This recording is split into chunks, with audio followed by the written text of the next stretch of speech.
जबकि वह परब्रह्म परमेश्वर है। और आप हम कई उपद्रवी तत्व हैं जो पीठ पीछे बुराइयां करते हैं, वह लेकिन घोर नरक के भोगी बनेंगे। बोलो राधे राधे। आगे की कथा आती है कि राहु मंडल से नीचे सिद्ध व चरणों आदि का पावन लोक है। नीचे की भूमि सुनिएगा क्या है जीवन में हमारे। नीचे यक्ष राक्षसों आदि का स्थान है। इनमें 100 योजन दूरी पर पृथ्वी स्थित है। पृथ्वी के नीचे 7 लोक हैं, अतल, वितल, सुतल, तलातल, महातल, रसातल, पाताल। पंडित जी का कन्या को ताल बता दो। काला अक्षर भैंस बराबर, काला अक्षर भैंस बराबर कोनो ताल बता दियो, कछु कथा सुना दियो, कोनो पल्ले नहीं पड़ना है। भाव यही न रखिए, लेकिन जब कथा का रस बरस रहा है तो कोशिश तो करिए, भाव तो जगाइए अपने आप में। कथाओं में सार होता है। जब कथाओं से सुनेंगे कि कोई लोक है, मंथन करेंगे कि अच्छा ऐसी सृष्टि है, ऐसे मां जगत जननी ने इस सृष्टि को बनाया है, तो हमारी सोई हुई बुद्धि जागेगी, विश्वास बढ़ेगा। कथाओं के माध्यम से आप भक्ति में लीन होते हैं, भक्त बनते हैं। अभी बताया ना माता जी, तप, योग और भक्ति। तो भक्ति सबसे सरल उपाय है, मां भगवती ने कहा। आप मां की कथा सुन रहे हैं। अतल लोक में मैं पुत्र राज करता। अतल के नीचे वितल लोक है, जिसमें साक्षात शिव हटकेश्वर नाम से विराजमान है। यहाँ हट नामक नदी प्रवाहित होती। वितल के नीचे है सुतल लोक, यह सब लोकों में श्रेष्ठ है, जहाँ राजा बलि का स्थान है, जहाँ प्रभु नारायण आदमी द्वारपाल बनकर के सेवा करने जाते हैं। जो चतुर्माह में जाते हैं ना, देवशयनी और देवउठनी एकादशी आती, भगवान नारायण चतुर्मास के लिए जाते हैं राजा बलि के सुतल लोक में। तो भगवान नारायण विश्राम नहीं करते, वहां जाते देवता शयन करते। सुतल के नीचे तलातल, दानव राजमय का अधिपत्य तलातल के नीचे महातल स्थित है। अब कहेंगे क्या करना महातल तलातल से, हमारी घर से मतलब है, हमें तल से मतलब नहीं है। तुलातल है कि तलातल है कि रसातल है, लेकिन जानना चाहिए ना कि इस लोक में क्या क्या है। और सबसे नीचे पाताल लोक है, जहाँ नाग लोक के स्वामी वासुकी यहाँ प्रधान है। अत्यंत भयंकर सर्प यहाँ पर निवास करते हैं। और पाताल से लगभग 30,000 योजन नीचे एक लोक है, जिसमें साक्षात भगवान शेष विराजमान होते हैं। और भगवान शेष को ही अनंग कहा गया। अत्यंत शोभा, सभी देवता, किन्नर, गंधर्व, सिद्ध आदि भी ध्यान किया करते। वैजंती माला, तुलसी दल कभी कुमलाते नहीं। और वो स्वर्णमयी पृथ्वी उनसे भगवान के ऊपर ऐसे सुशोभित होती है, जैसे हाथी की पीठ पर औदा सुशोभित हो रहा है। बोले गुरुदेव भगवान की। भगवान नारायण कहते हैं, मैं नरकों का वर्णन कर रहा हूँ, जो 28 प्रकार के नरक बताए गए हैं। इन नरकों में कर्मानुसार यातना शरीर प्राप्त करने को बाध्य होता है। इत्याते नरका नाम यातना भूमया परा कर्मभिश्चापि भूतानां गम्या पद्म जस संभवा। भगवान नारायण कहते हैं, जो व्यक्ति दूसरों के धन को हरण करता है, स्त्री आदि का हरण करता है, उसे यम के दूत त्रमिश नामक नरक में ले जाते हैं। और यम उसे तरह तरह से जो दंड देते हैं, डराते हैं, जीव महान कष्ट भोगता है। बोले गुरुदेव भगवान की, बरबरा सरकार की। जो व्यक्ति किसी को धोखा देता है, उसकी पत्नी के साथ संबंध बनाता है, वह अंध नामक मिश्र नरक में गिरता है और वह दृष्टिहीन हो जाता है, उसकी बुद्धि नष्ट हो जाती है। इसलिए अपनी को छोड़ पराई को निज माता बहन समझना चाहिए। हमारे जीवन में मेरी ही अर्धांगिनी सब कुछ है, इसके अलावा मैं सभी माताओं बहनों को अपनी माँ अपनी बहन समझता हूँ। और जो व्यक्ति शरीर ही मैं हूँ ये मानता है, अपने आप को सर्वस्व मानता, गुरुदेव भगवान की कृपा को नहीं मानता है, भगवान की कृपा को नहीं मानता, माँ आदि शक्ति जगत जननी की कृपा को नहीं मानता, अपने शरीर के बल में मध्य रहता, जैसे नशा करके मध्य रहता ना व्यक्ति, ऐसे ही मध्य रहता कि मैं शरीर हूँ, मेरा ही बल सब कुछ है, केवल अपने ही परिवार के लिए, भरण पोषण के लिए पड़ोसियों से विद्रोह करता, गुरु की निंदा करता, जीव की हत्या करता, वह रौरव नामक नरक में जाता है। और जिन जंतुओं की पहले हत्या किया होता है वही प्राणी भयंकर रुरु नामक जंतु बन करके उसे कष्ट देते हैं। इसलिए जो व्यक्ति सिर्फ अपने ही परिवार का भरण पोषण के लिए कि अपना पेट आहू हम ना जाने काहू वाली भावना रखता है, समाज का कल्याण नहीं चाहता, धर्म के प्रति अग्रसर नहीं होता है, उसका कल्याण होने वाला नहीं है। इसलिए भैया हमारा परिवार तो फल फूल रहा है, हमारे साथ समाज का कल्याण हो, गुरुदेव भगवान की आश्रय शक्ति हमें प्रदान हो, उनका आशीर्वाद प्रदान हो, यह सदैव प्रयास करते रहना चाहिए। जो अत्यंत क्रोधी होते हैं, जिन्हें दया का अभाव होता है, मूर्ख जो पक्षियों को मार करके मांस खाते हैं। अब देखिए समाज में सभी लोग हैं, खाते हैं ना मांस। अब यहाँ नहीं पूछेंगे, मर्यादा का उल्लंघन होगा, मांस नहीं खाना चाहिए, जीव हत्या नहीं करनी चाहिए। अपनी जीव की चटुकारता के लिए, अपनी जीव की स्वाद के लिए, अपने मन को तृप्त करने के लिए आप दूसरे जीव की हत्या करेंगे तो क्या ये सही? आपकी मुर्दी अलग कर दी जाए, काट दी जाए, वैसे ही तो आपकी एक उंगली काट दी जाए तो बताइए क्या होगा? तो ऐसे ही तो जीव है, उस जीव की भी योनि है ना, हमको वही बनना पड़ेगा अगले वर्ष, अगले जन्म में हम फिर ऐसे ही काटा जाएगा जैसे अन्य जीवों को काटा जाता अपनी जीव के स्वाद के लिए। बताइए जीव नहीं है क्या? उनकी योनियां नहीं है क्या जो हम जीव को काटते हैं? उन्हें यम के दूत कुंभी पाक नामक नरक में डालते हैं और उन्हें पशु के शरीर में जितने रोम होते हैं उतनी 1000 वर्षों तक तेल में पकाते हैं। जब हम ये बताइए रामचरितमानस को कौन कौन मानता है? ग्रंथ, दिव्य ग्रंथ है, हम उसका पालन करते हैं। कौन कौन मानता? हाथ उठाइए। एक संदीप भैया हो गए, दादा, अम्मा और माता जी हो गई और अम्मा जी हो गई। तो फिर कही हुई बातों को क्यों नहीं मानते भैया? अब यहाँ नहीं पूछेंगे, जो भी खाता हो तो छोड़ दीजिए, जीव हत्या पाप है, वह कोई भी जीव। अरे हमारे लिए फल फूल सब्जियां इत्यादि प्रभु ने बनाई हुई हैं, इतनी जड़ी बूटियां बनाई हुई हैं, भोजन करिए ना। हम शाकाहारी जीव हैं, मांसाहारी नहीं। जो जिसकी प्रकृति है वो पाएगा, हमारी प्रकृति तो सात्विक भोजन की है, नहीं तो नरक में जाएंगे और ऐसे ही तलाएंगे जैसे तला रही हो स्वाद के लिए। बोलो राम। जो माता पिता वैद्य ब्राह्मणों से विरोध करते हैं काल सूत्र नामक नरक में जाते हैं और वे भूख प्यास से पीड़ित होते हैं। अरे भूख प्यास से तो कहीं यहीं तड़पते हैं, सच्चाई तो ये है, यहीं की करनी यहीं मिलती है, वो तो बाद में होगा जो होगा नरकों में, यहीं की करनी यहीं मिलती है, यहीं भोगना पड़ता है। माता जी कहती हैं जो भी पाप करता है उसको इसी जन्म में भी भोगना पड़ता है, वो कैसे भी भोगे।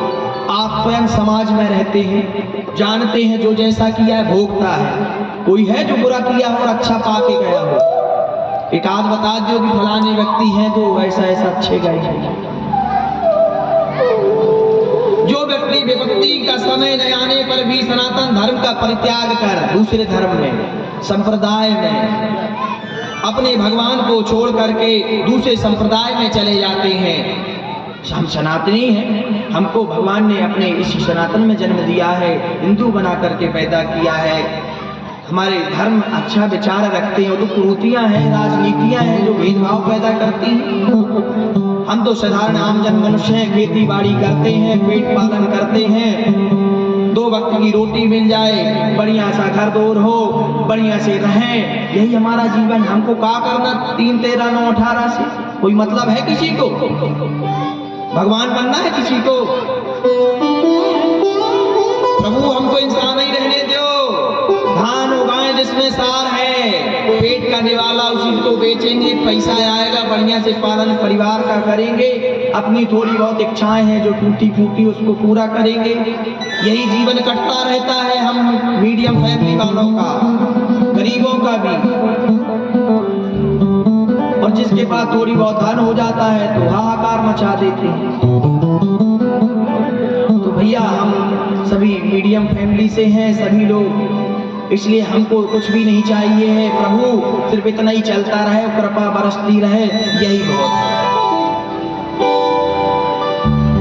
राजा या राजपुरुष धर्म के सहारे लेकर प्रजा को दंडित करता है। अब मान लीजिए गांव का मुखिया किसी चीज को लेकर दंडित करता है, प्रधानमंत्री टैक्स ज्यादा लगा रहे हैं, गरीबों पर भी लगा रहे हैं। अब अमीरों का टैक्स जीएसटी के द्वारा तो रिटर्न ले लिया जा रहा है, हम लोग टैक्स दे रहे हैं, वापस आ रहा है क्या?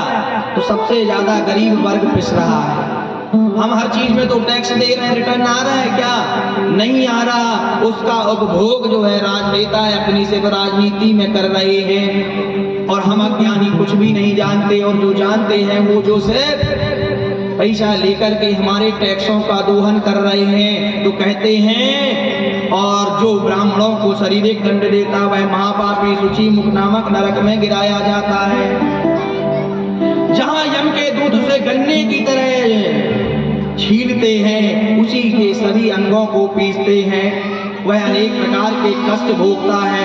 जो पुरुष इस लोक में खटमल आदि जीवों की हत्या करते अन्नकूप नामक नरक में रहते हैं, इसलिए वह पशु पक्षी मृग सर्प मच्छर जो खटमल मक्खी आदि क्रूर जंतुओं की हत्या करते हैं अन्नकूप नरक में जाते हैं। अब कहोगे भैया कि खेती में इतने कीड़ा है तो दवाई तो डालना ही पड़ेगा, नहीं खेती कहाँ से होगी?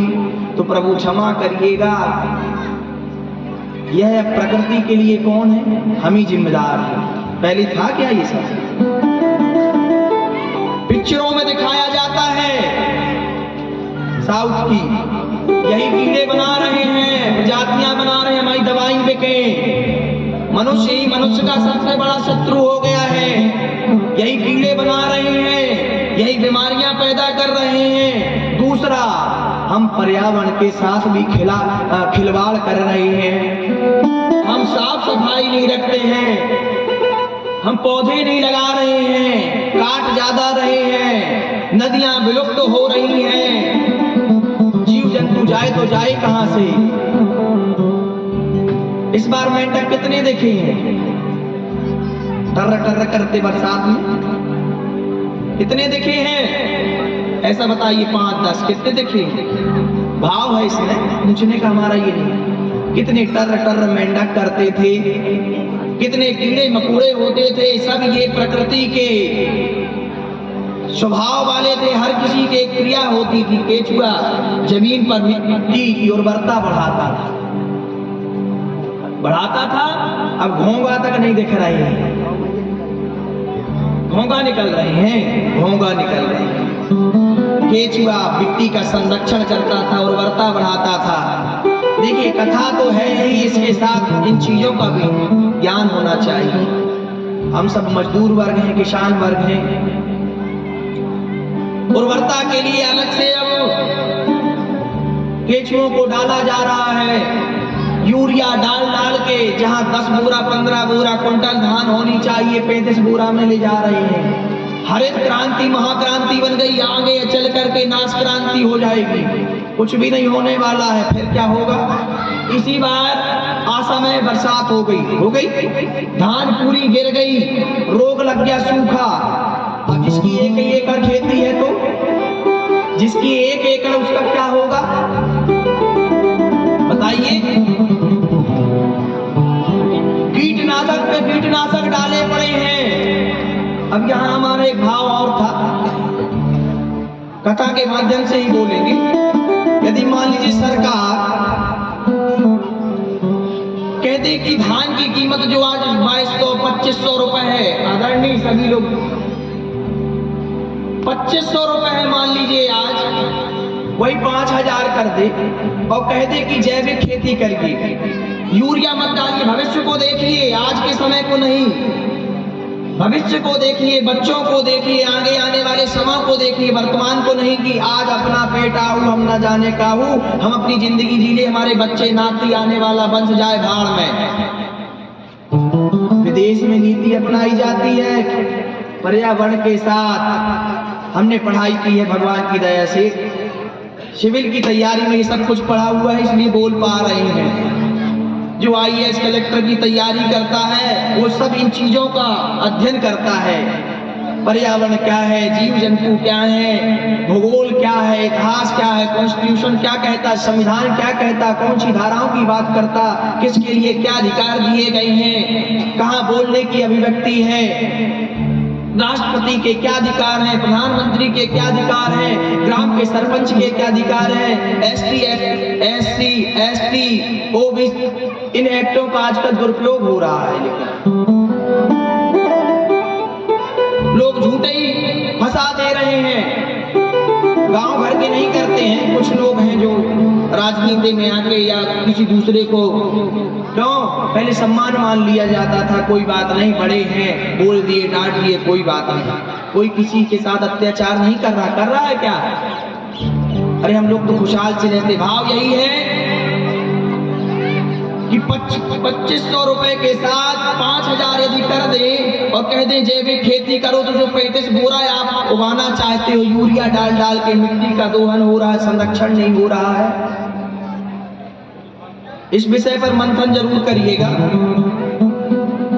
तो हम जो 35 की जगह 15 में आ जाएंगे या 10 में आ जाएंगे जैविक खेती के द्वारा। अब कहते हैं कि एक भाव और कि लोगों के लिए खाने को ना रहेगा यदि इतना कम होगा, तो अच्छा खिलाओ, अच्छा खाओ, अच्छा बनाओ। बीमारियां भी तो हो रही, तो डॉक्टर के यहाँ जाना पड़ रहा है, अस्पतालें चल रही हैं और अस्पतालों में भी दोहन किया जा रहा है। 30 रुपए का ट्यूब 300 में बेचा जा रहा है, 2 रुपए की गोली 150 रुपए में बेची जा रही पट्टा। जो थोक के रेट दवाई मार्केट में जो नॉलेज रखते हैं, जाइए जो इस लाइन में डॉक्टरी लाइन में, उनसे पूछिए। 30 रुपए की शीशी, 60 रुपए की शीशी खांसी वाली, 120 रुपए MRP डली है, भैया 110 या 120 में गरीबों को दे दिया जाए। पैसा कोई नहीं, हर जगह से चूसम चूस मचा हुआ है। लाओ लाओ अपना पेट आओ, अपना, कोई किसी पर दया नहीं रख रहा है। खेती बाड़ी वैज्ञानिक भी, कृषि वाले यही कर रहे हैं, डालो। सूखा रोग लग रहा, कहां से सब आ गया? पर्यावरण का संरक्षण कोई नहीं चाहता। तो जैसे मान लीजिए 10 बोरा में आ जाएंगे, 10 गुना 50, 35 दूनी 70-75 हजार का मान लीजिए एकड़ में आ रहा है, हम कहते हैं 50,000 का आ रहा है। सभी करेंगे जैविक खेती तो पर्यावरण भी संरक्षित रहेगा, बीमारियां भी नहीं होंगी। और अब जनसंख्या बढ़ रही जैसे कि, तो कहते हैं उसके हिसाब से भोजन भी प्राप्त होने, तो यह शायद सरकार का भाव हो तो इतना पैदावार हो रहा है, इतनी जमीन है कि सब कुछ हो जाएगा। प्रभु आप ले जा रहे हैं, खरीद रहे हैं, हम ज्यादा होगा तो नहीं बेचेंगे खाने के लिए, जो कुछ भी थोड़ी बहुत बेच के उत्पादन करते रहेंगे, पैसे तो दे। दूसरा, ये पैसा आ कहां से रहा? सरकार कौन है? पैसा आता कहां? हमारे टैक्स का तो पैसा है आदरणीय। कहीं सरकार बाहर से ले आ रही है क्या? या इतना कर्ज पे कर्ज ले रही है, कहां से कौन पटाएगा? कोई भी सरकार बनेगी तो पटाएंगे ना, बहुत बड़ी बात है। हम लोगों से सबसे मतलब नहीं रहता, और जो जानते भी हैं तो कहना, रे मान लाओ, तुम शांत रहो, हम आगे यहाँ देख लेंगे अपने गांव को, छोड़ो, देख लेंगे किसको वोट देना, भाजपा को, कांग्रेस को, किसको, सब देख लेंगे। तो यहाँ मान लाओ 1 लाख रुपए 500 2 4 10 जनी को बांटेंगे, बाकी जेब में रखेंगे, बाकी बोलो भैया जे ही देना दे दे, या फिर फलाने को देना, एक मत में चले जाए, गलत बात है। अपने स्वविवेक से सोचना चाहिए।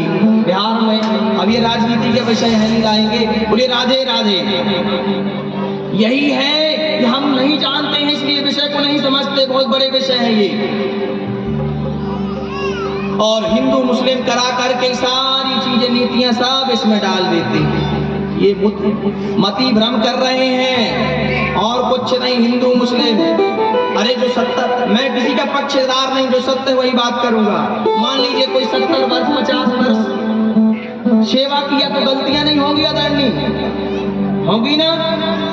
ऐसे सरकार क्या है, हम आप तो सरकार हैं, हमारे लोग तो चुन करके जाते हैं कि नहीं? तो सरकार क्या है, हम किन लोगों को चुनते हैं? अच्छे लोगों को चुने ना। जब वहां पहुंचते हैं तो कहते हैं भैया मैंने 20 लाख खर्च किए, आगे तो अपने जेब पे आने चाहिए, फिर जनता का हित देखेंगे। तो कोई पार्टी सरकार थोड़ी है, लोगों से सरकार बनती, सरकार से थोड़ी बनती है पार्टी, लोगों से पार्टी बनती। लोग ही तो अपने टुकड़े हैं सब, अपना चाहते हैं, अपना भला चाहते हैं, अपना वैभव दिखाना चाहते हैं। गरीब आदमी जाए भाड़ में, बस 500 मिल गए चुनाव के समय बहुत है, नहीं लेना चाहिए, फेंक दो। अपने स्वाभिमान से समझौता नहीं करेंगे जीवन में। ये विषय बहुत बड़े हैं, इसलिए माँ की कृपा में चलते हैं। ये विषय समाज के लिए फिर कभी भगवान कृपा करेगा तो कभी बोलेंगे। बोलो दुर्गे मैया की, क्योंकि बहुत बड़ा विषय है और घुसते जाएंगे, विषय निकलते जाएंगे। जो व्यक्ति थोड़े धन को आदि में प्राप्त कर उसे शास्त्र भेद पंच यज्ञों में व्यक्त किए बिना ही भोजन करता है, वह एक क्रमी भोजन नामक नरक में जाता। विपत्ति काल आने पर किसी की मदद नहीं जाता तो नरक में जाता। कोई एक्सीडेंट पड़ा हुआ, मदद नहीं कर रहे, निकल गए, मदद करना चाहिए। मनुष्य का कर्तव्य है कि वह किसी जीव की हत्या या मनुष्य की या किसी भी व्यक्ति की दयालुता होनी चाहिए, करुणा, विपत्ति के समय पर साथ देना चाहिए। जो पुरुष अगम्य स्त्री के साथ गमन करता है, यमदूत तप्त सुरभि नामक नरक में गिर करके करोड़ों कोड़ों से पीटा जाता है। और यमदूत लोहे के प्रज्वलित स्त्री मूर्ति से पुरुष को तथा लोहे से निर्मित जलते हुए पुरुष से स्त्री का आलिंगन कराते हैं। जो मनुष्य किसी के साथ भी व्यभिचार करता है शालमली नामक नरक में जाता है। जो राजा या राजपुरुष पखंडी बनकर के धर्म की मर्यादा को छोड़ देते हैं। अब जैसे हम सनातनी हैं, तो प्रभु ने जन्म दिया अब इस धर्म को छोड़कर हम अन्य संप्रदायों में चले जाएं, अन्य मतों को मानने लगे। यदि होना होता तो उसी संप्रदाय में पैदा होते, तब तो ठीक था। प्रभु ने आपके कल्याण के लिए सनातन धर्म में पैदा किया है, तो आप इसी धर्म में रह करके जिस वर्ण व्यवस्था में हैं, उसी वर्ण व्यवस्था में चलते हुए अपने कर्मों को करना है। किसी दूसरे के वर्ण व्यवस्था के अनुसार कर्म कर रहे हैं तो अपने पद से विलग हो जाएंगे। लोग समझने को तैयार नहीं। यही कलिकाल का प्रभाव है, यही कलिकाल का प्रभाव है। और जो भगवान की कथा में आता है तो कलिकाल से छू भी नहीं पाता है। यही त्रेता, यही द्वापर, यही सतयुग है। और बाहर निकले तो कलयुग प्रारंभ हो जाता है। जो व्यक्ति धन आदि दान देने में साक्षी बनकर झूठ बोलता है, अब जो गवाह होता है, मान लीजिए जमीन बिकाऊ थी, कोई गवाह बना, बयाना दे दिया, पैसे भी दे दिया, और क्या नहीं हुई, जमीन की रजिस्ट्री नहीं हुई। बोले भैया बाद में कर लेंगे, पैसे नहीं लगते हैं। और फिर बाद में झूठी बोल देते हैं, नहीं हुई, फलाना नहीं लिखा हमने, और इतने पैसे की बात हुई थी। जो गवाह बनता है, दोनों के लिए नहीं, जो गवाह बनता है। इसलिए गवाह प्रतिष्ठित व्यक्ति को बनाया जाता है जो सत्य में चलता है। गांव के मुखिया को बुलाया जाता है, भैया फलाने दादाजी, फलाने कक्का या फलाने बब्बू झूठ नहीं बोलते हैं। लेकिन आज के बब्बू वो भी झूठ बोलने लगे हैं। जिसके तरफ पलड़ा भारी उसी तरफ बोलने लगे, बब्बू भी झूठे हो गए हैं आज के।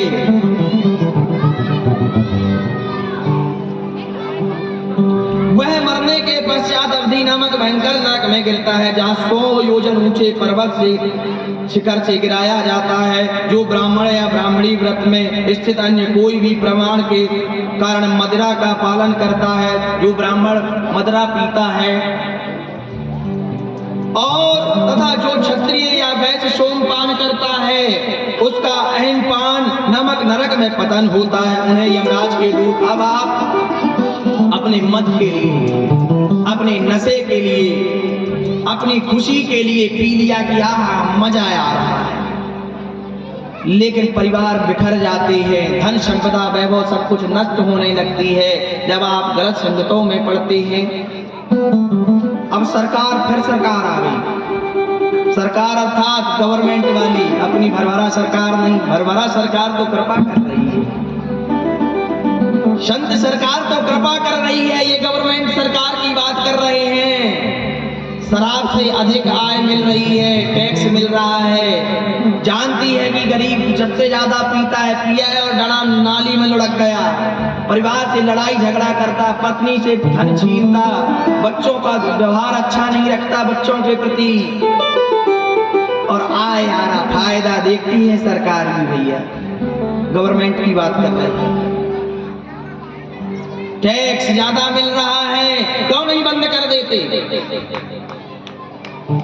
न रहेगा बांस, न बजेगी बंसी, भाव यही है, ना रहेगा ये दुकानें, ना होगी शराब। लेकिन सबसे ज्यादा आय जो है वहीं से मिल रही है, टैक्स वहीं से मिल रहा है, तो शराब क्यों बंद करें? और लोग भी जा रहे हैं, धर्म से विचलित हो रहे हैं, गाली गलौज कर रहे हैं। अब कल ही महान विभूति राक्षस उत्पत्ति हो गई थी यहीं कथा पर, बोलो राधे राधे।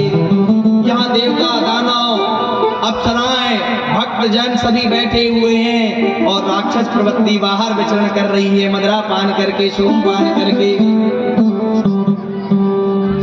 तो उनकी गलती नहीं है, गलती है कि मिल रही तो पी रहे हैं, अच्छा लग रहा है। कोई कहता टेंशन में, कोई कहता मेरे फलाने में, बाहरी टेंशन। आओ ना भगवान के यहाँ मन न लगेगा। एक चीज और है, कोई कहीं जात पात हर जगह मान लो देख लेते हैं, लेकिन जब बारी आती है राधे ये मदिरा पान की तो वहां कुछ नहीं देखा जाता, वहां कुछ नहीं देखते। अरे वहां जहां नहीं बैठना चाहिए वहां बैठते हैं, और जहां बैठना चाहिए वहां नहीं बैठते, मन भी नहीं लगता है। यही तो कलिकाल का प्रभाव, बुद्धि का प्रभाव। बिना सत्संग विवेक ना हो, बिना सत्संग बिना कथा के समझ पान के विवेक नहीं आता।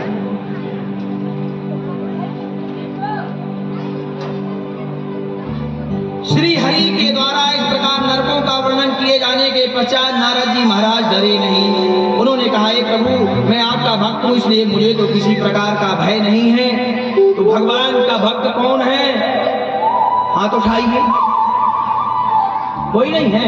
बोलो राधे राधे। ठीक है, लेकिन मैं यह चाहता हूं कि आप कोई ऐसा उपाय बताएं जिससे मनुष्य नरक में ना जाए, क्योंकि प्रभु गलतियां तो हो ही जाती, कभी झूठ बोल आता है, कभी ईर्ष्या की भावना आ जाती है कि फलाने ने 2 चूड़ी पहनी है और मैं एक भी नहीं पहनी हूँ, मेरे पास कांच की है और ये सोने की पहनी हूँ। भैया मानव जीवन है, आ ही जाता है। तो इन नरकों से मैं चाहता हूँ कैसा बच सकूं, क्योंकि मैं मनुष्य हूँ।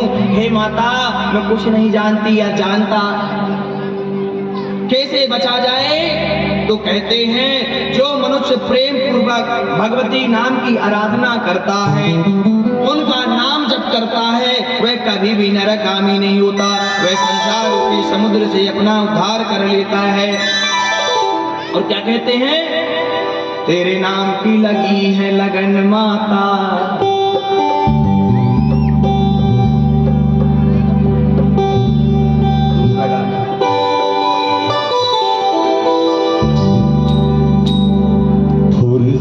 मिले तो एक बार माँ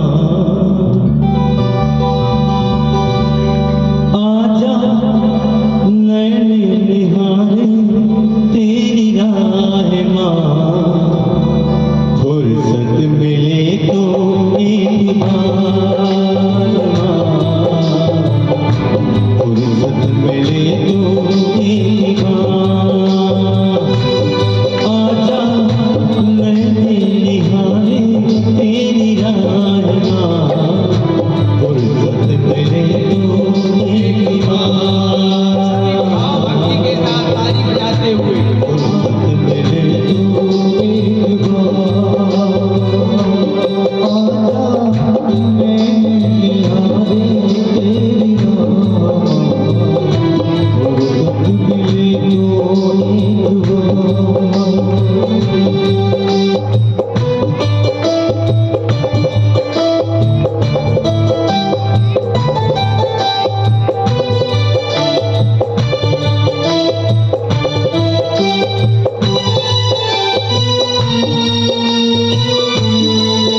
फुर्सत मिले तो एक बार आजा नैन निहारे तेरी आए माँ फुर्सत मिले तो एक बार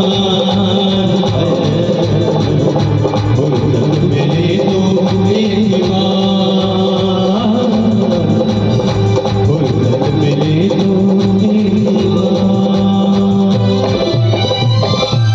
बोले दुर्गे मैया की जगतजननी माँ भुवनेश्वरी मैया की जय जगतजननी माँ मणिदीपधारी भुवनेश्वरी मैया की जय गुरुदेव भगवान की जय।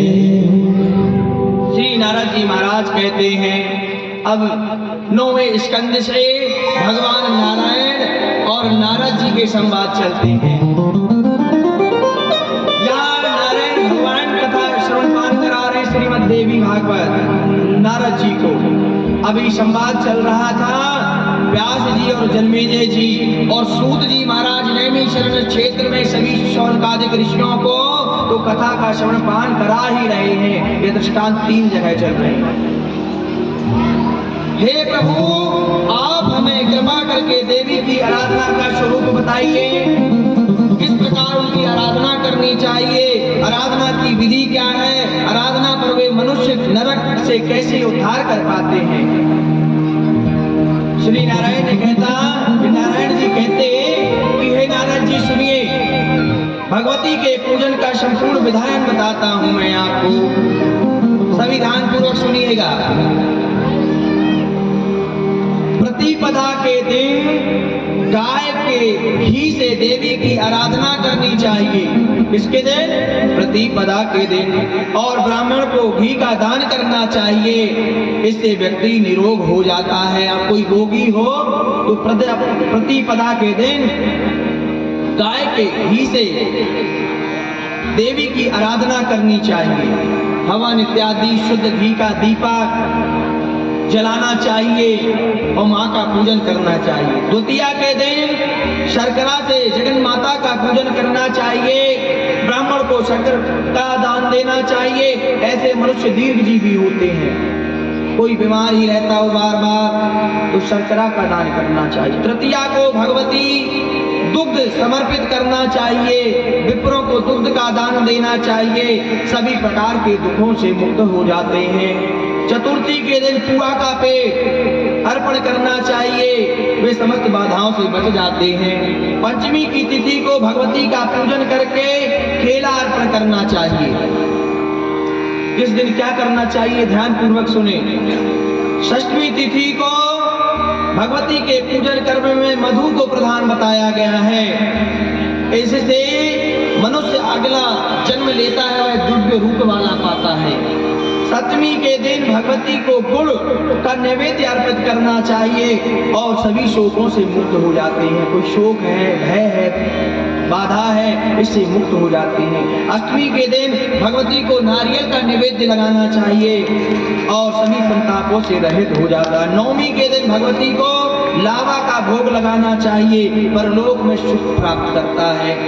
दशमी के दिन भगवती को काला तिल भेंट करके ब्राह्मण को काला तिल दान देना चाहिए। यम लोगों का भय नहीं रहता। आप नरकगामी रहेंगे तो यम लोग का भय नहीं रहेगा, यम के द्वारा उसे नहीं सताया जाएगा। एकादशी के दिन भगवती को दधी भेंट करना चाहिए, वह भगवती का परम प्रिय भक्त हो जाता है। द्वादश के दिन भगवती को चूड़े का भोग लगाना चाहिए, माँ भगवती का प्रिय पात्र बन जाता है। त्रयोदशी के दिन चना अर्पित करना चाहिए, संतान से सदा संपन्न हो जाता है और संतान की वृद्धि होती और सुख पूर्वक जीवन व्यतीत करता है। चतुर्दशी के दिन भगवती को सत्तू का भोग लगाना चाहिए, शंकर भगवान का प्रिय हो जाता है। और पूर्णिमा तिथि को भगवती को खीर अर्पण करना चाहिए। इससे ब्राह्मण को खीर भी खिलानी चाहिए और उससे उनके पितरों का उद्धार हो जाता है। अब हम जीवन में कोई भी कथा, पुराण, विवाह, उत्सव हो तो अपने पितरों के निमित्त श्राद्ध करवाना चाहिए, नंदी श्राद्ध करवाना चाहिए, पितरों का पूजन करना चाहिए। जो हमारे पूर्वज गए हुए हैं परम धाम को, जब तक हम कथा नहीं सुनते हैं, उनकी सदगति के लिए पिंडदान नहीं करते हैं। अब कहोगे पंडित जी हमारे में तो कोई बताते नहीं, तो भैया सनातन धर्म में पंडित जी तो बता रहे हैं, इनका पालन करना चाहिए। अब हम खेती बाड़ी कर रहे हैं, ब्राह्मणों के बीच में रहते हैं, तो पालन करना चाहिए बताए हुए क्रिया कर्मों को। अरे आप ही लोग हैं, हम सब परम धाम को जाएंगे एक दिन, जो आया है सो जाएगा राजा रंग फकीर। तो भाव यही है पितरों को। अब एक गलती है, पितर कौन? हमारे पूर्वज, हमारे माता जी, पिताजी। अब यहाँ एक पितर और जिससे कष्ट पाता है मनुष्य, जो जिनका गर्भपात करा देते हैं, जो असामय छोड़ देते हैं, मृत्यु को प्राप्त हो जाते हैं, वह भी पितरों के धाम को जाते हैं। वह भी हमारे परिवार में अंश आने वाला था और आपने गर्भपात करा दिया। वह पितृ दोष लगता है। किसी को कष्ट होता है, दुख होता है इन्हीं पितरों के कारण, हमारे पूर्वजों के कारण। कहते मैंने जीवन भर इनके लिए धन संग्रह किया, इनकी अच्छाई चाहिए, और जब मैं परम धाम को जाने वाला तो मेरे लिए कुछ भी नहीं कर रहे हैं। मैं तो सनातनी था, सनातन में धर्म है, पिंडदान करना चाहिए, तेल भी मनाना चाहिए, ब्राह्मणों को भोजन कराना चाहिए, अपने अतिथियों को बुलाना चाहिए, पड़ोसियों को बुलाना चाहिए। यथा स्थिति कर दो, नहीं है ना करो, 2 लाख रुपए खर्च, भैया दुख है, लेकिन ये सुख के लिए ही किया जाता है कि भैया कोई ज्यादा ही दुख में चला जाता है, कोई अपने को खो देता है, तो भैया कैसा भी समय हो, ऐसे समय से निकलने के लिए यह भोज कराया जाता है, पूजन कराई जाती है, ताकि जिसका जो धन गया है, जिसका जो अपना गया है, वह 4 लोगों को हंसते खेलते देखिए आते हैं ना, हंसी मजाक भी चलती है ना, कि बताओ अर्थी पड़ी हुई है, यहाँ जो है हंस रहे हैं, ठहाका मार रहे हैं, ये माया है भाई। कहीं दुख है तो कहीं सुख रूपी परिवर्तित भी तो कर रही है, उसमें गलती नहीं है। यही माया है कि दुख तो जाने वाला जा रहा है, क्योंकि जिसका जन्म होता उसकी मृत्यु भी तो होती, उसमें रोना क्या, लेकिन जो अपना गया है तो उसको तो दुख लगता है ना, तो उसको दुख में सुख में बदलने के लिए यह सब किया जाता है। यह सब हमारे ग्रंथों में लिखा हुआ है, गरुड़ पुराण जी में लिखा हुआ है। जैसे ये श्रीमद् देवी भागवत महापुराण हो रहे, इसी गरुड़ पुराण होता है। श्रवण पान करना चाहिए, कभी हो भगवान ना करे ऐसा समय आए, लेकिन भैया आता तो सभी के साथ है, इसमें कोई आश्चर्य की बात नहीं है। लेकिन हाँ, सबसे आश्चर्य की बात यही है कि दूसरों को देखता है तो कहता तू तो मर जाएगा रे, तू पाप कर रहा है रे, तू फलाना है, एक दिन चला जाएगा, नरकगामी होता है। लेकिन जब स्वयं करता तो होती वाणी बिना लगा। ये माया तेरी बहुत कठिन है राम। जब स्वयं के बारे में नहीं सोचता कि मैं भी तो एक दिन जाऊंगा, मैं भी तो किसी से लड़ता हूँ, झगड़ता हूँ, बुरा बोलता हूँ, तो ये आश्चर्य की बात है। दूसरों को तो कहता कि सियानपन आएगा, तेरा बच्चा भी बड़ा होगा तो कष्ट देगा, आज तुम दे रहा है ना फलाना करना, तेरा भी तो है भैया, तू क्यों नहीं सोचता अपने लिए भी। तो दूसरों के लिए मनुष्य ज्ञान देता है, अपने लिए कोई ज्ञान काम नहीं करता। ज्ञान चक्षु मर जाते हैं, शुद्ध हो जाते, सो जाते हैं, और यही हम नहीं जान पाते हैं। रविवार के दिन भगवती को खीर का भोग लगाना चाहिए, सोमवार के दिन दूध का, मंगलवार के दिन केले का, बुधवार के दिन ताजा मक्खन, गुरुवार को रक्त शर्करा, शुक्रवार को श्वेत शर्करा, आदि दिनों में आदि विधान बताए गए हैं। भगवान नारायण कहते हैं देवी जी को प्रसन्न करने का दूसरा उपाय बता रहा हूँ। चैत्र मास की, चैत्र मास जानते हैं ना, चैत्र की नवरात्रि जवारे बोए जाते हैं। जवारे तो शारदीय नवरात्रि में भी बोए जाते हैं, जिसके यहाँ जैसा जो नियम। चैत्र मास की शुक्ल पक्ष की तृतीया तिथि को महुए के वृक्ष में भगवती की भावना करके उनका पूजन करना चाहिए। नैवेद्य के 5 प्रकार के भोजन अर्पित करना चाहिए। इसी तरह 12 महीनों में शुक्ल पक्ष की तृतीया को पूजा का विधि विधान बताया गया है। जिस भी भक्त माताओं सज्जनों की अभिव्यक्ति हो, माँ के प्रति पूजा पाठ का ध्यान लगता हो तो महुए में जाकर के ध्यान लगाना चाहिए माँ भगवती का। वैशाख माह में गुड़ से मिश्रित भोग लगाना चाहिए। जेठ के महीने में भगवती मधु का भोग लगाना चाहिए। अनेक महीनों में अनेक विधि विधान बताए गए हैं। इस प्रकार जो इस विधि से भगवती की आराधना करता है वह इस लोक में सुखी होता है और भगवती के परम धाम को प्राप्त करता है। किसी प्रकार के नरक में वह नहीं जाता। जिसको नरक नहीं जाना है तो नियम का पालन करिए और अंत में उनका परम कल्याण हो जाता है। आगे की कथा आती है। भगवान नारायण कहते हैं, हे देवर्षि, इस सृष्टि के विधान में मूल प्रकृति 5 प्रकार की कही गई। ध्यान पूर्वक सुनिएगा। पहली माँ दुर्गा, राधा जी दूसरा, तीसरा मैया लक्ष्मी, चौथी सरस्वती माँ और 5वीं सावित्री मैया गायत्री माता जी। यह प्रकृति की मूल देवियां हैं। नारायण कहते हैं, गणेश जननी दुर्गा, राधा लक्ष्मी सरस्वती, सावित्री च सृष्टि विधौ, प्रकृति पंचधा स्मृता। हे प्रभु, आप कृपा करके बताइए कि 5 प्रकृतियों का स्वरूप क्या है, वह कैसे 5 रूपों में बट गई, कैसे प्रकट हुई, इनका पूजा का विधान क्या है, अवतार कैसे हुआ। भगवान नारायण कहते हैं, मैं आपको प्रकृति देवी के संपूर्ण लक्षण बतला रहा हूँ। प्रथम, सृष्टि प्रक्रिया में जो प्रकृष्ट है वे ही प्रकृति कही गई है। हम इस संसार में रहते हैं, प्रकृति स्वरूपा माँ जगदम्बा ही है।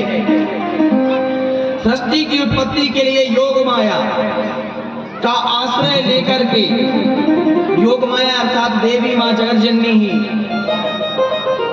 भगवान 2 रूपों में विभक्त हो गए। जिनका दक्षिण भाग पुरुष और वाम भाग प्रकृति कहलाया। जो शिव प्रिया है वे ही विष्णु माया नारायणी हैं और उनमें कोई भेद नहीं, ये वस्तुतः एक ही है। माता दुर्गा धर्म, सत्य, कीर्ति स्वरूपा और मोक्ष को देने वाली, शोक दुखों का नाश करने वाली है। वे शिव की शाश्वत शक्ति है।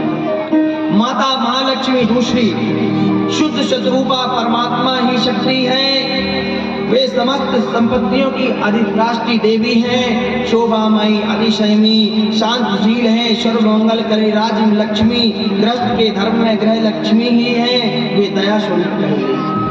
सरस्वती मैया भगवान की वाणी, बुद्धि, विद्या, ज्ञान की अधिष्ठात्री देवी है। मनुष्यों की बुद्धि को कवित्व, शक्ति, मेधा, स्मृता, बुद्धि प्रदान करने वाली माँ सरस्वती है। सुर संगीत का ज्ञान भी माँ सरस्वती ही कराती है। वही विषय ज्ञान तथा वाणी स्वरूपा है। वे वीणा और पुस्तक धारण करने वाली शुद्ध सत्व गुण से परिपूर्ण रहती है।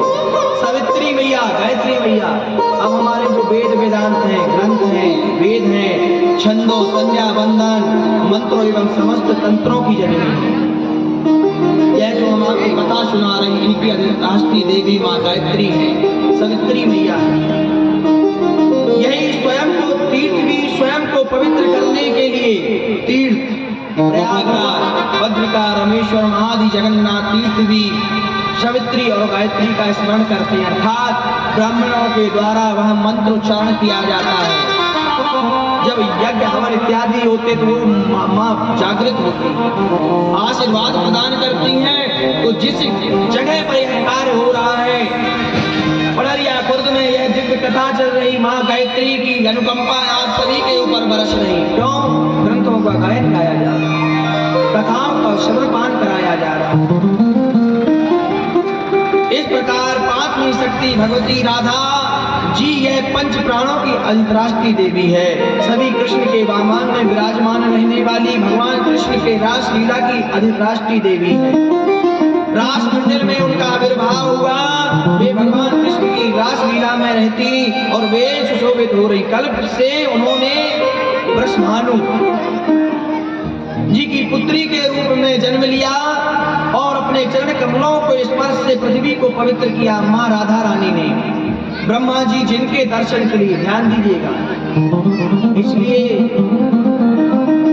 अब आगे से भैया हमारी व्यास जी से भी प्रार्थना है कि राधा नाम जी के उसमें कोई भी भजन ऐसा वाला ना गाया करना यार, ठुमक चलता ये सब नहीं, भाव है, आनंद के लिए है। माँ जगतजननी राधा रानी है, वह कल्याण करने वाली है, इसलिए आनंद के लिए और भी भजन है। राधा रानी जी के ऐसे कोई भी भजन ना हो जो उनका सम्मान, जो जगतजननी है माँ राधा रानी, उनके भजनों में कोई भी ऐसी त्रुटि हो जाए माँ क्षमा करे, तो कोई भी ऐसे गीत भजन कभी आप लोग भी ना बजाएं। बोलो दुर्गे मैया की। ब्रह्मा जी जिनके दर्शन के लिए, ध्यान दीजिएगा, 60,000 वर्षों तक तपस्या की राधा रानी जी के लिए, स्वप्न में भी दर्शन नहीं दिए राधा रानी जी ने। वे भगवती श्री धाम वृंदावन में निवास करती हैं। इन 5 शक्तियों के अतिरिक्त प्रत्येक भवन में सभी देवतियां और रानी इन्हीं प्रकृति की अंश स्वरूपा है।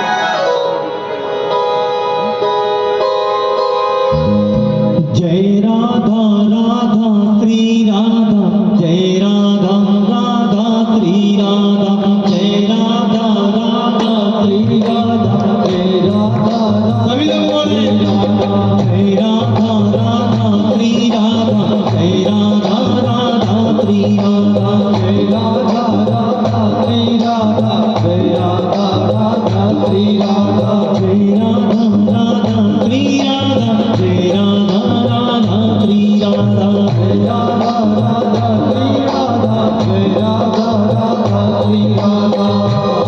करुणामय कृपा कीजिए श्री राधे, करुणामय कृपा कीजिए श्री राधे, करुणामय कृपा कीजिए श्री राधे, करुणामय कृपा कीजिए श्री राधे, करुणामय कृपा कीजिए श्री राधे, करुणामय कृपा कीजिए श्री राधे, करुणामय कृपा कीजिए श्री राधे, करुणामय कृपा कीजिए, सभी बोले राधे, चरणों से लगा लीजिए श्री राधे, चरणों से लगा लीजिए श्री राधे। आप लोग ना ताली बजाने बहुत कंजूसी करते हैं, सभी लोग तालियों की सेवा के साथ बोले जय राधा राधा श्री राधा, जय राधा राधा श्री राधा, जय राधा राधा श्री राधा, जय राधा राधा श्री राधा, जय राधा राधा राधा राधा, जय राधा राधा श्री राधा, जय राधा राधा राधा, जय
कीजिए श्री राधे पार नहीं अलगा कीजिए श्री राधे पार नहीं अलगा कीजिए श्री राधे पार नहीं अलगा कीजिए श्री राधा राधा श्री राधा जय राधा राधा राधा राधा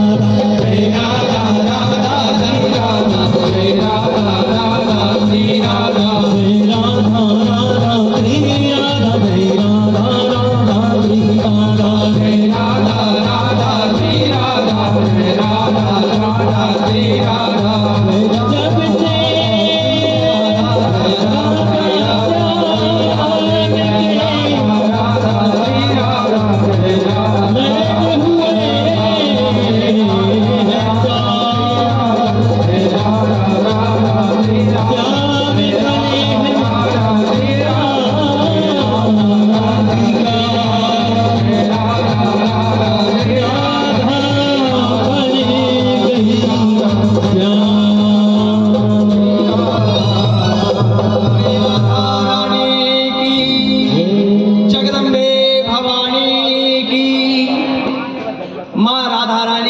के ऊपर कृपा बनाए रखें। हे मैया कृष्ण कन्हैया के साथ आप भी कृपा बनाए रखिए। हमारे ऊपर आप आशीर्वाद ऐसे बनाए रखिएगा जिस प्रकार से आज हम आनंदमय होकर के कथा श्रवण पान कर रहे हैं। जो आनंद की अनुभूति आज हो रही है मैया, हम घर पंडाल के बाहर भी जाएं तो यही आनंद रहे। हम घर के काम काज करें, ग्रस्त में भी लगे रहें, लेकिन ये आनंद ना मिटे अपने मस्तिष्क के, अपने हृदय से, हमारे इन बुद्धिजीवी मस्तिष्क से यह याददाश्त ना जाए, यह कृपा बनी रहे, यह हमें माँ आशीर्वाद दीजिएगा। माँ ग्राम की देवियां होती, जैसे हमारी माता जी हैं, कौन सी मैया है? दुर्गा मैया, और क्या बोलते सरस्वती मैया, और कोई ग्राम की देवियां हैं ना? दिशाई माता जी, चंडी माता जी, यह सभी ग्राम देवियां हैं। प्रकृति की अंश से ही उत्पन्न है। भगवती के अवतारों में जो प्रधान देवियां हैं उनका यह वर्णन कर रहा हूँ, सुनिए। माँ गंगा, गंगा माँ प्रधान अंश स्वरूप है। वे भगवान विष्णु के श्री विग्रह से प्रकट हुई। यह पापियों का नाश करने के लिए आई और गंगा लोगों के दिव्य लोकों में जाने के लिए सीढ़ी के समान है। जो भी माँ की शरण में जाता है उनके सारे पाप नष्ट हो जाते हैं। लेकिन पाप ऐसा हो जो भूल से किया गया हो और स्नान कर ले, दोबारा नहीं करे तो वह पाप नष्ट हो जाएंगे। यह भगवान शिव के जटा में सुशोभित होती हैं। तुलसी मैया भगवान विष्णु की परंपरा, तुलसी भी भगवती की प्रधान अंश स्वरूप है। वह भगवान विष्णु के चरणों में विराजती हैं। वह उनकी आभूषण है और दर्शन स्पर्श से शीघ्र ही मोक्ष को देने वाली है। हमारे हर घर में तुलसी मैया होती है। किनके घर में नहीं है?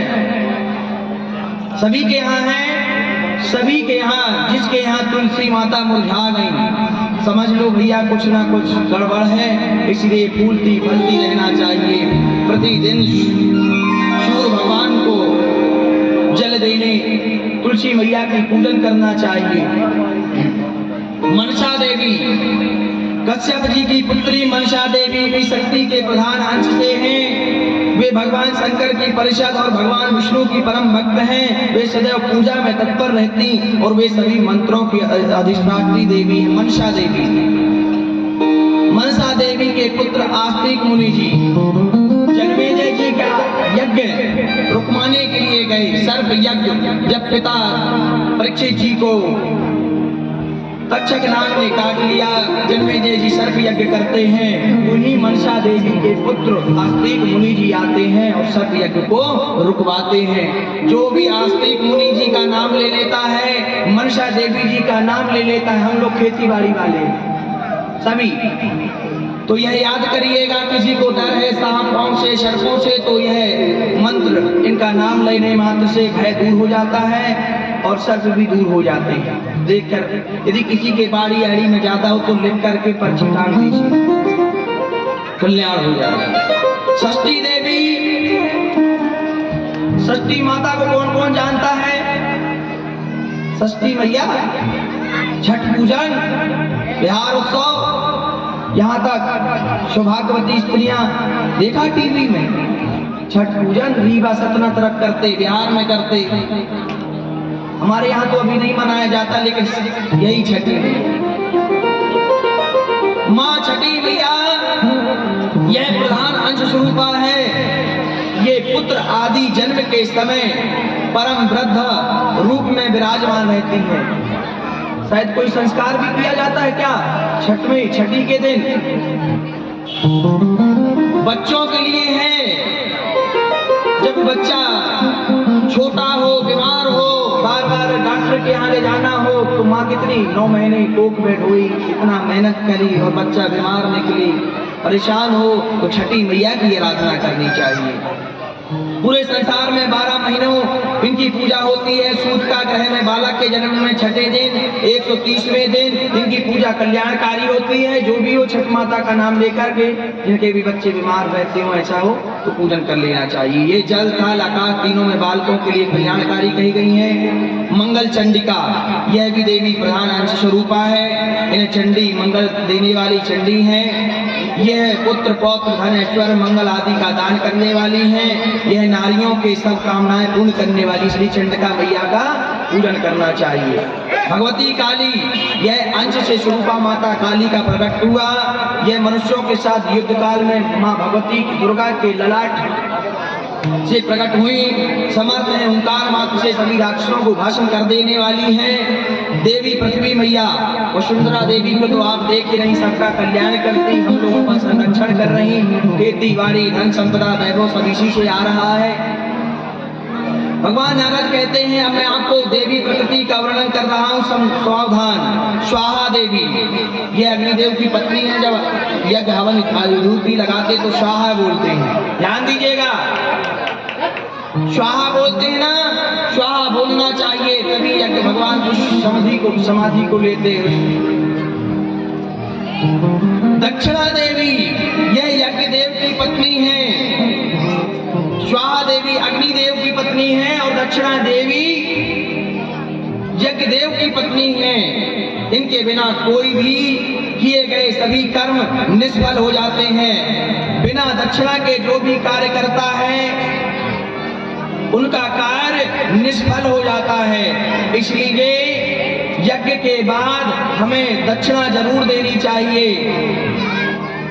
अरे भगवान नारायण कहते हैं कि यज्ञकर्ता को चाहिए कि ब्राह्मणों को तत्काल दक्षिणा प्रदान करें, तभी उनको यज्ञ कर्म का फल प्राप्त होता है। यदि यजमान सहयोग से दक्षिणा देना भूल जाते हैं, अब कभी कभी होता नहीं तो पंडित जी बाद में ले लीजिए, ऐसा बोल देते हैं ना, नहीं हो पाता, कभी कभी पूजन करा लेते और आवश्यक कार्यों में और खर्च हो जाते।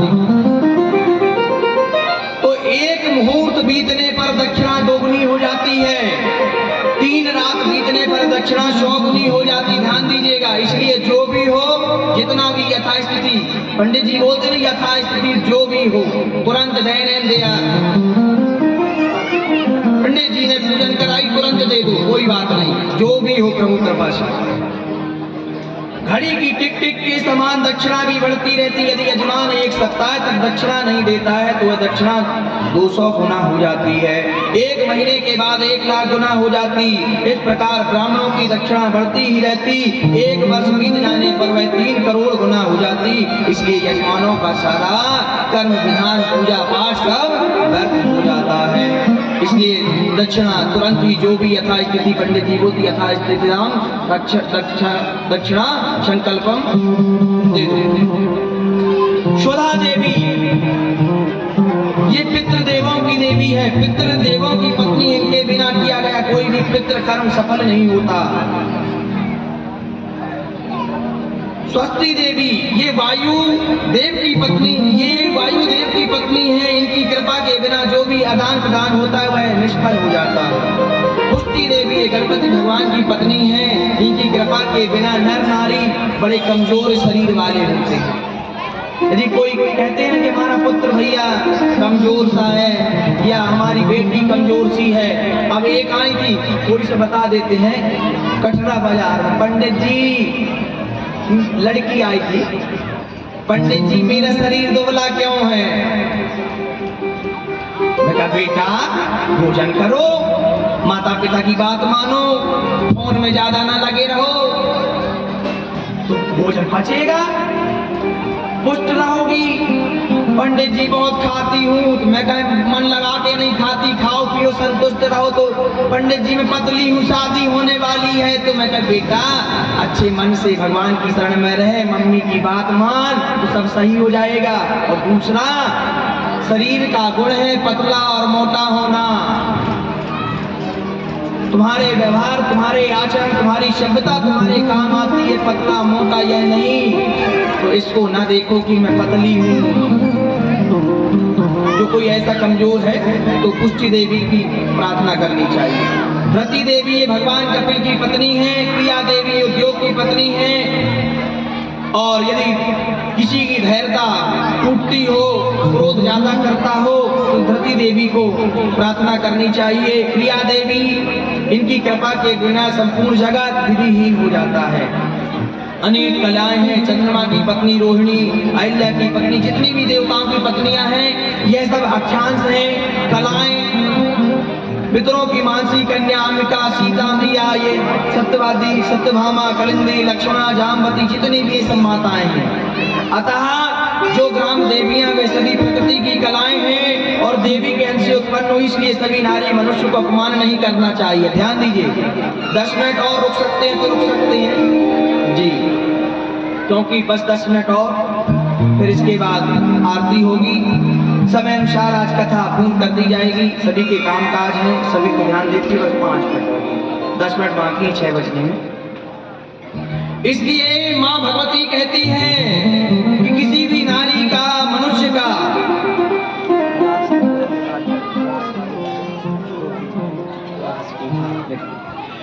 नारी का, मनुष्य को अपमान नहीं करना चाहिए। किसी भी स्त्री का किया हुआ अपमान प्रकृति का अपमान माना जाता है। जो अपनी धर्म पत्नियों का, अपनी बेटियों का अपमान करते हैं।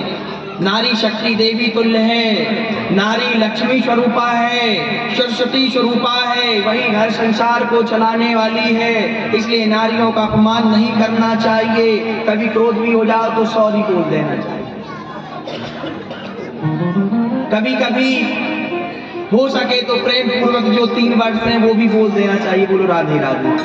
हमारी देवियां प्रसन्न रहना चाहिए, यही संसार की रीत है। क्योंकि हमारी शिव ही शक्ति है, शक्ति ही शिव है, इसी से संसार चलता है। आगे की कथा आती है, नारायण जी कहते हैं मैंने देवी के अंश उत्पन्न देवी की कथा विस्तार सुनना चाहता हूँ। भगवान नारायण कहते हैं मैं आपको सुना रहा हूँ। काल, नित्य, दिशाएं सब कुछ नित्य हैं, यह चलती रहेंगी, प्रकृति ही बनाती और समाप्त करती है।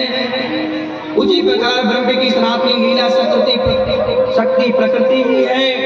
भगवती राधा रानी और कृष्ण परम दिव्य रास का वर्णन करते हुए कहते हैं, श्रीमद् देवी भागवत में रास का वर्णन किया गया है।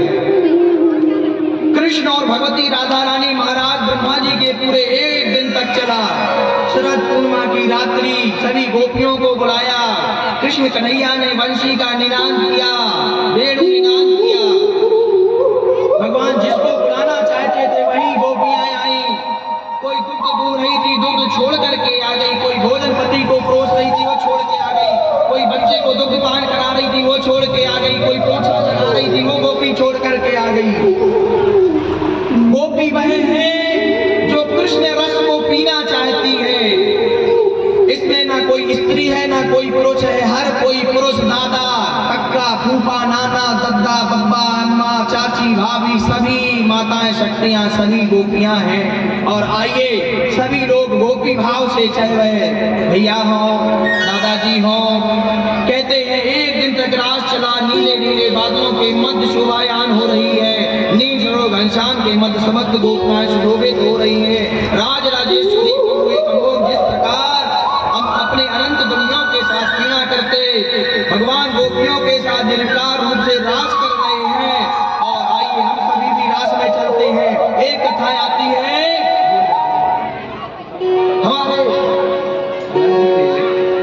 हमारे भोले बाबा भी आने को तैयार है। इसके बाद हमारे भोले बाबा भी आने को तैयार हैं। कहते हैं आप कहाँ जा रहे हैं पार्वती मैया से कहते प्रभु ने वृंदावन में यमुना जी के किनारे रास लीला कर रहे हैं। रास यानी सभी रास समूहित होकर के कामदेव भी जहाँ लज्जित हो जाते, योग माया को बुला करके प्रभु सभी गोपिकाओं के साथ रास कर रहे हैं। नित्य हो रहा है भक्त और भगवान का। जैसे हम कथा कह रहे हैं, आप लोग रसात्मक कथा सुन रहे हैं, तो भोले बाबा भी आ रहे हैं गोपी का रूप धारण करके, सजा करके। ब्यूटी पार्लर नंदी बाबा ने किया हुआ था, धूप दीप करके, चुनरी पहन करके हम सभी भी चलते हैं और फिर रास उत्सव में हम सब लोग प्रवेश करते हैं। भोले बाबा को बुला ले, रास प्रवेश करेंगे, फिर आरती होगी और फिर आप घर को प्रवेश करिएगा। बोलो राधे राधे।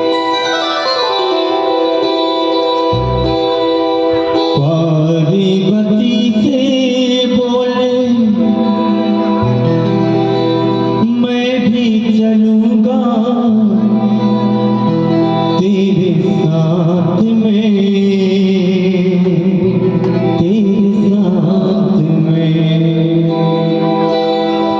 श्याम संग राधा संग श्याम नाचे, मैं भी नाचूंगा तेरे साथ में, भोले बाबा के साथ तेरे साथ में।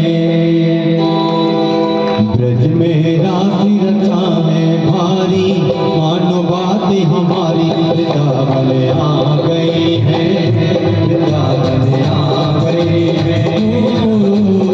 एक दिना बोले मंडारी, बल्कि ब्रज की नारी वृंदावन आ गई है, वृंदावन आ गई है।